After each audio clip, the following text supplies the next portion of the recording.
வாழ்க்கை என்றால் ஆயிரம் இருக்கும், வாசல் தோறும் வேதனை இருக்கும்.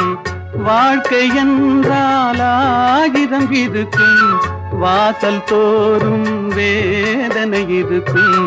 வந்த துன்பம் எதுவென்றாலும் வாடி நின்றால் ஓடுவதில்லை, வாடி நின்றால் ஓடுவதில்லை. எதையும் தாங்கும் இதயம் இருந்தால் இறுதி வரைக்கும் அமைதி இருக்கும்.